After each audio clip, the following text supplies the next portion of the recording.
Welcome to our channel Taste My Food.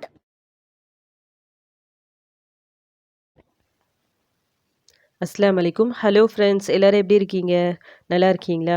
இன்றைக்கி நம்ம சேனலில் என்ன ரெசிபி பார்க்க போகிறோன்னா, சிக்கன் 65 டேஸ்ட்டில் முட்டையை வச்சு 65, அதாவது எக் 65 எப்படி பண்ணுறது தான் பார்க்க போகிறோம்.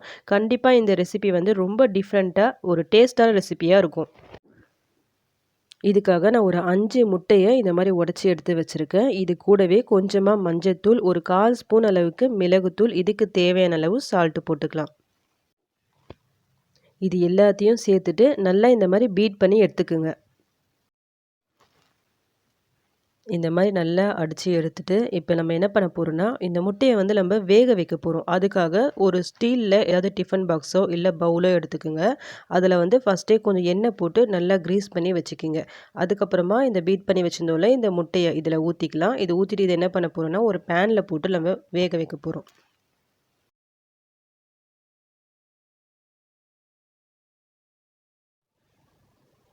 இந்த மாதிரி பேனு அப்படி இல்லைனா இட்லி பாத்திரம் அதில் கூட நீங்கள் வேக வைக்கலாம். தண்ணி நான் ஊற்றிருக்கேன். தண்ணி நல்லா சூடாக இருக்குது. அதுக்கு மேலே நம்ம முட்டை வச்சுருந்தோம்ல அந்த டிஃபன் பாக்ஸ் அதை வச்சுட்டு கவர் பண்ணி வச்சுருங்க. இந்த மாதிரி மூடி போட்டு வேக வைக்கலாம். ஒரு 5லேருந்து 7 நிமிஷம் ஆகும் இந்த முட்டை வந்து வேகிறதுக்கு.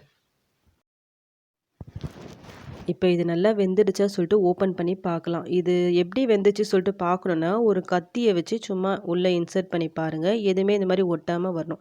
இந்த மாதிரி வந்தாலே இது வெந்துச்சுன்னு அர்த்தம். முட்டையை பொறுத்த வரைக்கும் சீக்கிரமாகவே இது வெந்துடும். இப்போ நம்ம ஸ்டவ் ஆஃப் பண்ணிவிட்டு இதை வெளியே எடுத்துடலாம். இது நல்லா ஆறட்டும். ஆறிட்ட பிறகு நம்ம கட் பண்ணி எடுத்துடலாம்.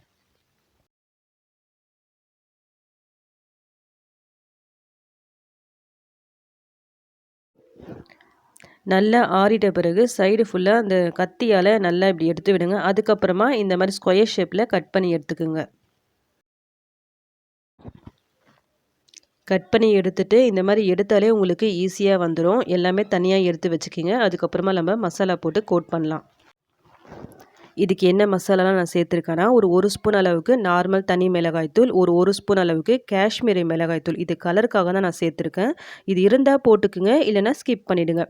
ஒரு ஸ்பூன் அளவுக்கு கரம் மசாலா. இந்த கரம் மசாலா வந்து கடையில் வாங்கின பேக்கெட் தான். ஒரு 1/2 ஸ்பூன் அளவுக்கு ஜீரகத்தூள், 1 ஸ்பூன் அளவுக்கு இஞ்சி பூண்டு பேஸ்ட்டு, 1/4 ஸ்பூன் மஞ்சத்தூள், இதுக்கு தேவையான அளவு சால்ட்டு, 1 1/2 டேபிள் ஸ்பூன் அளவுக்கு அரிசி மாவு, 1 டேபிள் ஸ்பூன் அளவுக்கு கார்ன்ஃப்ளவர், ஒரு ஸ்பூன் அளவுக்கு லெமன் ஜூஸ் சேர்த்து மிக்ஸ் பண்ணிவிட்டு கொஞ்சம் கொஞ்சமாக தண்ணி ஊற்றி நல்லா மிக்ஸ் பண்ணி விட்டுக்குங்க.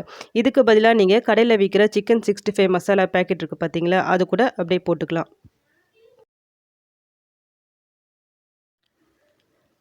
இப்போது இந்த மசாலா மேலே நம்ம ஆல்ரெடி கட் பண்ணி வச்சுருந்தோம்ல அந்த முட்டை அந்த பீசஸ் எல்லாத்தையும் போட்டு நல்லா கோட் பண்ணி விட்டுக்குங்க. இது வரைக்கும் நம்ம சேனலை சப்ஸ்கிரைப் பண்ணாதவங்க ப்ளீஸ் சப்ஸ்கிரைப் பண்ணிக்கிங்க. அப்படி நீங்கள் சப்ஸ்கிரைப் பண்ணும்போது பக்கத்தில் பெல் ஐக்கான் இருக்கும், அதை கிளிக் பண்ணி ஆல் சொல்லிட்டு ஒரு ஆப்ஷன் வரும், அதையும் செலக்ட் பண்ணி வச்சுக்கிங்க. அந்த மாதிரி நீங்கள் செலக்ட் பண்ணி வைக்கும் போது தான் அடுத்தடுத்து போடக்கூடிய வீடியோஸ் வந்து உங்களுக்கு நோட்டிஃபிகேஷனாக வரும். இந்த மசாலாவில் பாருங்கள், நான் ஃபுட் கலர் வந்து கொஞ்சம் கூட சேர்க்கவே இல்லை. பட் எந்த அளவுக்கு சூப்பராக கலர்ஃபுல்லாக இருக்குது பாருங்கள். என்னென்னா நம்ம காஷ்மீரி மிளகாய் தூள் சேர்த்தோம் பார்த்தீங்களா, அது சேர்த்ததால் தான் நல்லா கலர்ஃபுல்லாக இருக்குது.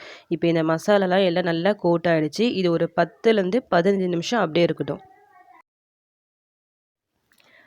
15 நிமிஷன்றது நீங்கள் எக்ஸ்ட்ரா 1/2 மணி நேரம் 1 மணி நேரம் கூட நீங்கள் ஊற வைக்கலாம். எந்த அளவுக்கு நல்லா ஊறுதோ அந்த அளவுக்கு நல்லாயிருக்கும். டைம் இல்லைனா 15 நிமிஷத்தில் எடுத்துருங்க. மினிமம் ஒரு 15 நிமிஷமாவது ஊறுற மாதிரி பார்த்துக்குங்க. இப்போ வந்து நம்ம இதை ஃப்ரை பண்ணி எடுத்துடலாம். நான் கடாயில் எண்ணெய் போட்டிருக்கேன். எண்ணெய் வந்து நல்லா சூடாக இருக்குது. லோ டு மீடியம் ஃப்ளேமில் வச்சு இது ஒன்றா போட்டு ஃப்ரை பண்ணி எடுத்துருங்க.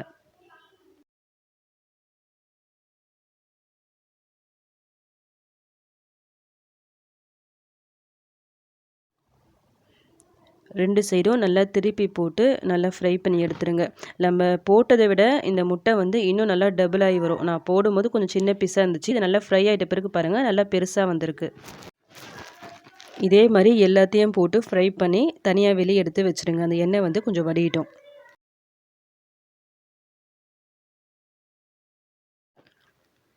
அவ்வளோதான். இப்போ நம்மளுக்கு எக் 65 சூப்பராக ரெடி ஆகிடுச்சு. பார்க்கறதுக்கே பாருங்கள் செம சூப்பராக இருக்குது. நல்லா கிறிஸ்பியாக நல்லாயிருக்கும் இது சாப்பிட்றதுக்கு. டேஸ்ட் வந்து ரொம்பவே டிஃப்ரெண்ட்டாக இருக்கும், நல்லாயிருக்கும். முட்டை சொல்லிட்டு சொல்லவே முடியாது, நல்லாயிருக்கும் டேஸ்ட் இதில். இதை நீங்கள் சாப்பாடுக்கு வச்சு சாப்பிட்லாம். அதை விட ஈவினிங் ஸ்நாக்ஸ்க்கு செஞ்சால் இன்னவே சூப்பராக இருக்கும். நீங்களும் ட்ரை பண்ணி பாருங்கள். ட்ரை பண்ணி பார்த்துட்டு எப்படி வந்துச்சுன்னு எனக்கு கமெண்ட் பண்ணுங்கள்.